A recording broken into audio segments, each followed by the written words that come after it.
The M4 Sherman was the most widely used medium tank by the United States. Some M4 Sherman tanks were fitted with bulldozer blades to clear beach obstacles as part of the D-Day attack on the German-held Normandy coast. Some never made to the beach as their tank landing craft got hit by a mine and sunk. The US Army realized in North Africa in 1943 that they needed bulldozers to help make airfields, clear roads, move destroyed vehicles and tanks off roads, and clear rubble. They shipped over a number of different agricultural and construction industry bulldozers. These were not armored and were very dangerous to operate them anywhere near the front line. So the army came up with the simple idea of fitting a dozer blade to the front of a tank. Sherman dozers were first used in Italy in April of 1944 during the landings at Anzio. In total, 1,950 tank bulldozer blades were manufactured during World War II. Sherman dozers were used during the Battle of Normandy and all the way to Berlin. When tanks and supply vehicles could not cross ditches and anti-tank trenches, Sherman dozers were called in to fill those holes. On the D-Day beaches, they made roads through the sand dunes so equipment, men and tanks could get off the beaches and rush into the hostile territory to take their objectives. They were also used to construct ramps over the top of anti-tank obstacles and sea walls. When the tank was no longer needed to act as a bulldozer, the blade arms could simply be removed and the tank reverted to a normal combat M4 Sherman. They were attached to the tank on a tank-mounted bracket. It was not a difficult task. It could also be done on the battlefield. They were attached to the suspension by bolts. The jack support bracket for the hydraulic jack arm for the blade was fitted to the front towing lugs, secured by clamp bolts. The hydraulic arm is then bolted onto the bracket.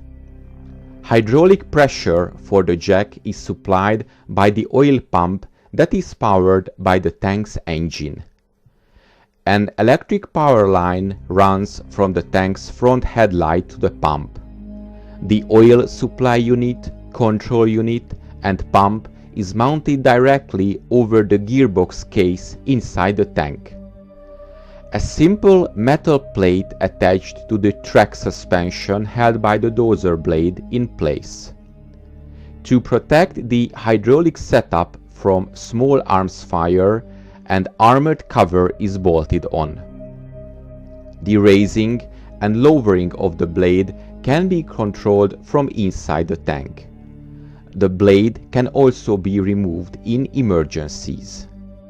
A new, wider periscope was also fitted to the driver's hatch so he could see better when he was during the bulldozer operations. Tanks that were being used during the first waves of the assault on the Normandy beaches were made waterproof. The attachment of a bulldozer blade at the front of the tank did not interfere with the normal running of a waterproof tank. Sherman dozer tanks were often the first tanks of the tank landing crafts. They deployed their dozer blade to remove beach obstacles while still in the water. This enabled the following tanks to get onto the sand quickly. Any obstruction that could not be breached was rammed over. Sherman dozers were also used to attack machine gun pillboxes. The bullets bounced off the dozer blade and the sand pushed in front of the blade was used to block up the hole.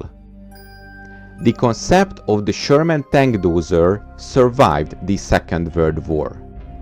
Today, the armored bulldozer is a basic tool of combat engineering.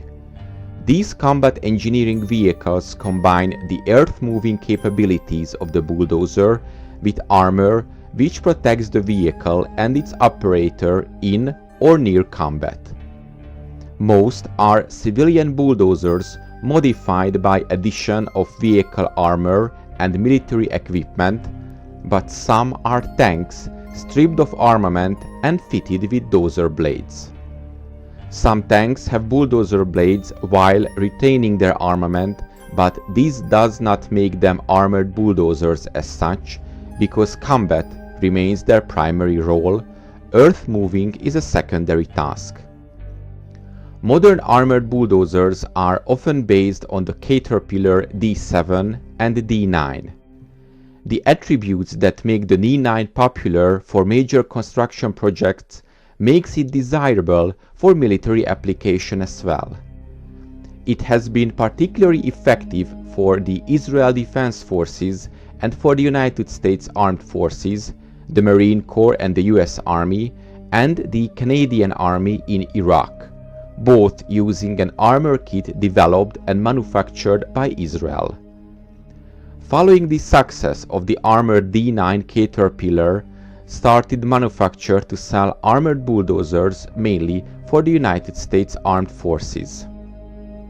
During the first Gulf War, the USA purchased tractor protection kits from the Israel military industries for the D7 bulldozers. The armored bulldozers were mainly used in mine-clearing applications.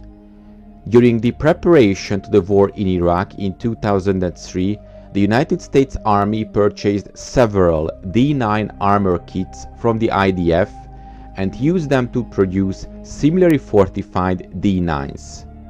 This has been used to clear destroyed vehicles from the roads, dig moats, erect barriers, and construct field fortifications. Military reports on the conflict in Iraq say that the D9 were found very effective and received highly favorable reviews from all that benefited from their use.